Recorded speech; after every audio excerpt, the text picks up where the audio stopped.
tout le monde. Désolée pour le retard. Comme on a pris du retard avec les sessions d'avant, on a décalé un petit peu. Donc je m'appelle Doreen Nianta, je suis chargée de programme à la FIDH en justice internationale et violence basée sur le genre. Et je suis ici avec Clarisse, qui est ton poste exact? Coordinatrice d'un programme de lutte contre l'impunité pour la défense des droits des femmes. Voilà, donc on va vous présenter brièvement le glossaire sur les violences sexuelles et basées sur le genre qu'on a publié en 2020. Et si vous avez des questions par la suite, n'hésitez pas. Normalement, vous les avez eues dans vos petits tote bags en arrivant. Mais si jamais vous ne l'avez pas eu, n'hésitez pas, il y en a à l'entrée en français, en anglais et en espagnol. Voilà. Sinon, en ligne, vous les avez aussi en russe, en arabe, farsi et bientôt en ukrainien. Donc je vais commencer par vous dire quelques mots sur pourquoi on a fait le glossaire. Donc en fait, on s'est rendu compte qu'il y avait un besoin, que les termes étaient souvent mal utilisés, mal compris autour des violences sexuelles et basées sur le genre, qui sont des crimes qui sont encore, même si ça a beaucoup évolué dans les dernières années, qui sont encore sous-documentés, mal enquêtés, ou tout simplement mal compris, que ce soit par les praticiens ou par la population en général. C'est vrai que tout ce qui touche au genre en général, c'est un petit peu nouveau et donc on a parfois du mal à comprendre un petit peu tous les crimes qui touchent autour de ce mot, tout ce que ça implique. Et donc on a ressenti ce besoin avec nos organisations membres et partenaires de créer un sorte de guide. Donc on l'appelait pas forcément glossaire au départ, mais un sorte de guide explicatif de quels sont ces termes et comment on peut les utiliser. En 2014, par exemple, il y a eu un glossaire similaire qui est sorti, qu'a fait la FIDH avec son organisation partenaire OpenAsia sur la justice transitionnelle et qui était en anglais et en farsi, qui a aussi beaucoup aidé à comprendre, à comprendre les termes liés. Donc on s'est dit qu'on allait faire la même chose sur les violences sexuelles et basées sur le genre.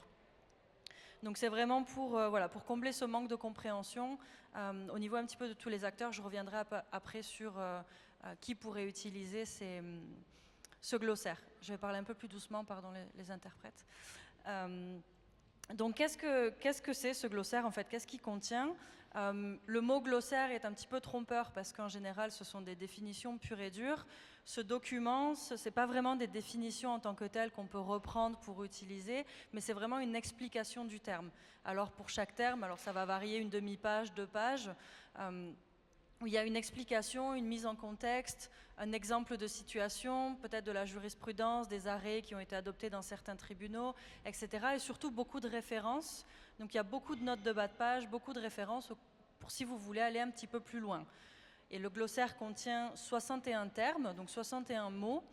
Et vous verrez, il y a différentes catégories de termes. Donc il y a ceux qui sont directement liés aux violences sexuelles et basées sur le genre, par exemple le féminicide, violences sexuelles, genre, mutilation génitale, etc. Donc tous ces termes qui sont directement liés aux violences sexuelles et basées sur le genre. On a aussi des termes plus généraux qui sont souvent liés à ces violences, mais qui peuvent être en fait utilisés dans n'importe quel autre contexte, comme le conflit armé, par exemple, ou le recrutement d'enfants, etc., mais qui se retrouvent souvent quand on en vient à parler de violences sexuelles et basées sur le genre. On a aussi les crimes, quel type de crime ça peut constituer ces différentes formes de violence, comme les crimes de guerre, les crimes contre l'humanité, le génocide. Et puis après, on a aussi, et ça c'était assez important, des standards internationaux, des termes qui représentent des standards internationaux pour lesquels on pense que toute personne qui travaille sur les violences sexuelles ou basées sur le genre, ou qui vont travailler avec des victimes ou des survivants de telles violences doivent connaître au minimum. Et donc là, on a par exemple le consentement, on a le principe de do no harm, donc ne pas nuire, la confidentialité, etc. Donc tous ces termes qu'il faut absolument connaître quand on s'engage avec des victimes et survivants de telles violences. Donc ça couvre un petit peu, beaucoup, comme je disais, des contextes, donc certaines situations, pour certains crimes, par exemple, on va dire, en Colombie, ça se passe comme ça, au Mali, donc dans différentes situations, pour vraiment avoir une mise en contexte et avoir un texte qui soit le plus accessible possible et qui soit le plus utile possible partout. Alors on s'est basé beaucoup sur les standards internationaux. Alors évidemment, après, une fois qu'on l'applique ou une fois qu'on est dans des situations spécifiques, peut-être que les lois nationales vont vont dire autre chose, vont le définir autrement, mais au moins ça donne une idée de quels sont les standards, comment c'est défini au niveau international. Et du coup, ça peut être aussi un bon outil pour faire du plaidoyer, etc. Et donc, ça m'amène à mon autre question, qui est aussi pour qui est ce guide. Et ce que je disais au début, c'est un petit peu pour tout le monde, en fait. Au départ, on voulait se concentrer sur les praticiens donc, qui s'engagent sur les violences sexuelles et basées sur le genre ou avec les victimes et survivants, ceux qui font de la documentation, ceux qui font du plaidoyer, etc.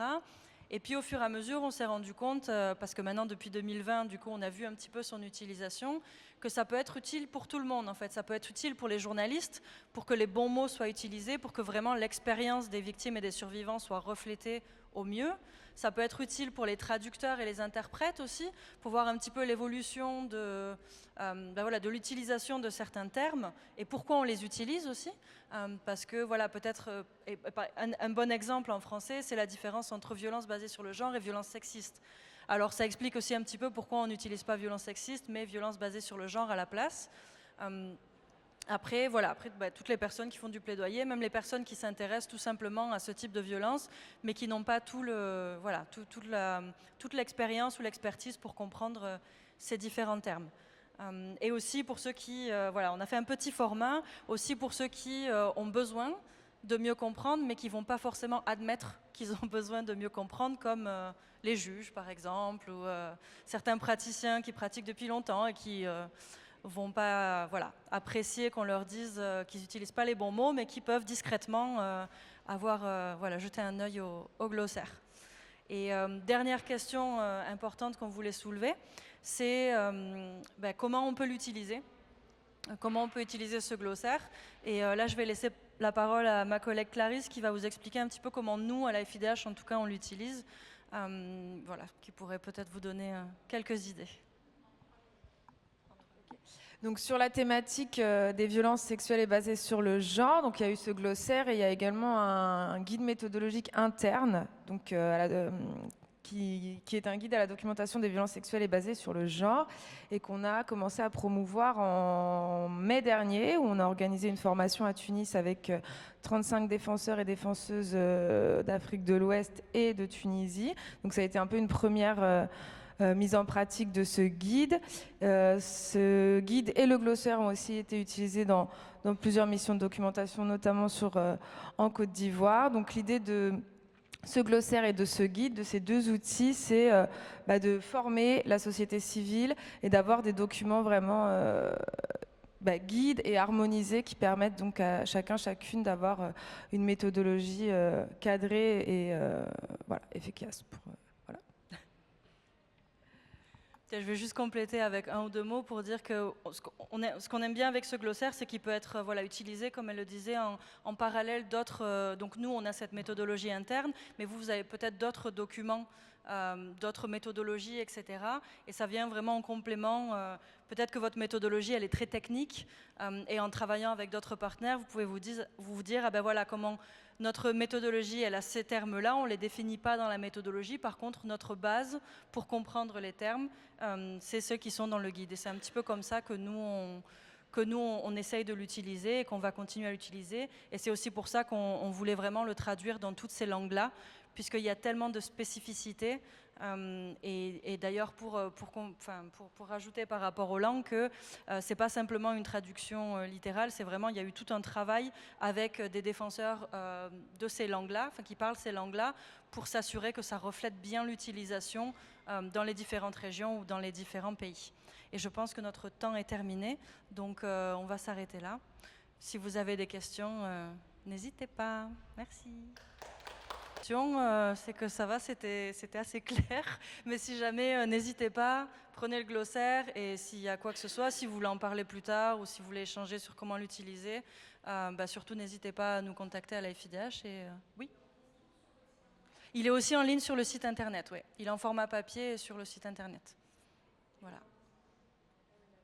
Les langues, on l'a dit, mais juste pour rappeler, du coup, anglais, français, espagnol, farsi, arabe, russe et bientôt ukrainien. Et on espère plus et on espère un jour le mettre à jour et en faire un document vivant pour ajouter toutes les définitions et tous les nouveaux mots qu'on on n'a pas pu intégrer, mais qui font partie complète de cette thématique. Donc merci beaucoup d'être venus.